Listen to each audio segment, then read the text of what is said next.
where does the thyroid specifically come into play with fertility and PCOS? Yeah, so the most common cause worldwide of hypothyroidism is iodine deficiency, but in the US, that's not always the most common cause. The more common cause is autoimmune thyroid dysfunction. So patients that get Hashimoto's or develop autoantibodies against the thyroid gland. Now, insulin resistance isn't, the one that most people think of when it comes to hypothyroidism, but insulin resistance can cause hypothyroidism. And that's because we have estrogen receptors within our thyroid. And we have other protein binding globulins within the blood that can be off with PCOS, and these binding proteins can bind our thyroid hormone and lower free thyroid hormone levels. There's also a lot of nutrients besides iodine that are required for proper thyroid production. So zinc, selenium, magnesium, vitamin C and E, B vitamins. There's so many other nutrients that are required. And so if you're eating a poor nutrient dense diet, if you have insulin resistance, there could be, once again, a lot of pathways to the same problem, and it usually is multifactorial. The good news is that if you have hypothyroidism related to insulin resistance or prediabetes, that's more reversible by repleting the nutrients, fixing the glucose issue, fixing the insulin issue.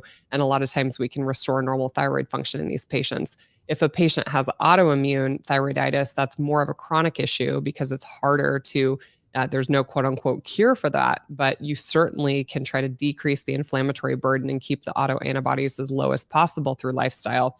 But depending on how long a patient has been developing that, and women are more at risk for autoimmune thyroid dysfunction because in pregnancy, our blood mixes with our baby's blood. This happens in a small amount at the placental interface. And so basically, we have free floating DNA.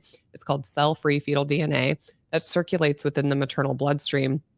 And it is interacting with our immune system. And pregnancy is generally an immunosuppressed state, but just the presence of these small amounts of fetal DNA can trigger an autoimmune reaction in moms. Poor gut barrier lining, poor oral microbiome. There's lots of other ways that this event is incited, but women are more prone to autoimmune thyroid dysfunction for that reason. And then they keep the autoimmune after the pregnancy is over, correct? Yeah, I mean, we don't know a cure, but I have seen patients keep their antibody levels very low. I have seen patients have the antibody levels return, back to normal levels. But yes, chronically, this is an issue that if in any inflammatory state, these autoantibodies could rear their head and, spike really high and start attacking the thyroid gland. And long term, the longer that thyroid gland gets attacked, it could destroy the normal tissue, requiring a patient to be on lifelong thyroid replacement therapy. If anyone is a listener of mine, they know that my Acceleradine Iodine is my #1 supplement for everybody, including pregnant women and young children. And because it helps the endocrine system, it helps with the estrogen production, and it helps obviously feed the thyroid.